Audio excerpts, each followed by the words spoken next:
बहुत पुराने समय की बात है। एक राज्य था जहां राजा आदित्य का शासन था। राजा और उनकी रानी शकुंतला बड़े धर्मात्मा थे और भगवान ब्रह्मा के परम भक्त थे। हालांकि उनके जीवन में एक दुख था, उनके यहाँ संतान नहीं थी। राज्य में खुशहाली थी, लेकिन राजा रानी का जीवन संतानहीनता के कारण सूना था। एक दिन मंदिर जाने के रास्ते में एक फूल बेचने वाले व्यक्ति ने राजा को देखकर अपना मुंह फेर लिया।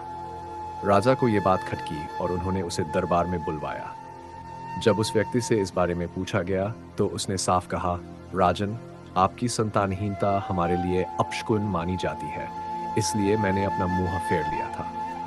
इस बात ने राजा को गहरे सोच में डाल दिया। वे और रानी भगवान ब्रह्मा के पास पुत्र प्राप्ति की प्रार्थना करने पहुंचे और एक बड़ा यज्ञ करवाया।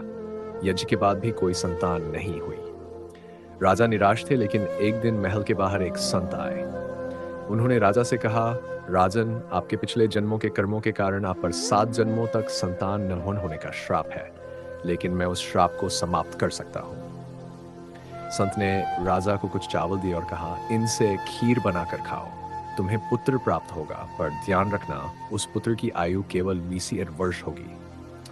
राजा और रानी ने वह खीर बनाई और खाई। कुछ समय बाद रानी गर्भवती हुई और एक पुत्र का जन्म हुआ, जिसका नाम रखा गया रुद्र प्रताप। राज्य में खुशी की लहर दौड़ गई, लेकिन राजा के मन में वह संतत की चेतावनी छिपी हुई थी। रुद्र प्रताप की आयु 20 वर्ष से अधिक नहीं होगी। समय बीता, रुद्र प्रताप बड़ा हुआ और उसकी शादी अवंतिका नामक धर्मपरायण कन्या से हुई। अवंतिका प्रतिदिन भूखे गरीबों को भोजन कराती थी, लेकिन एक दिन वह अपने पति के लिए भोजन तैयार कर रही थी जब एक बूढ़ा भिक्षु द्वार पर आया। दया के वश अवंतिका ने पति के लिए तैयार भोजन भिक्षु को दे दिया, यह सोचकर कि वह बाद में पति के लिए नया भोजन बना लेगी। इधर यमराज ने अपने दूतों को रुद्र प्रताप के प्राण लेने का आदेश दिया। यमदूत एक सर्प को प्रेरित कर राजमहल भेजते हैं, जहां सर्प रुद्र प्रताप के बिस्तर पर जाकर बैठ जाता है।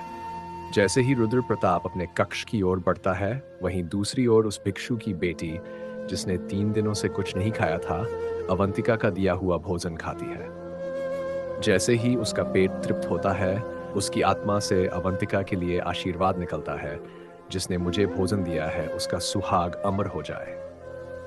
उधर जैसे ही रुद्र प्रताप बिस्तर पास पहुंचता है, देवदूत प्रकट होते हैं और सर्प को निष्क्रिय कर देते हैं। यमदूत सोच में पड़ जाते हैं, क्योंकि अब वे रुद्र प्रताप के प्राण नहीं ले सकते थे।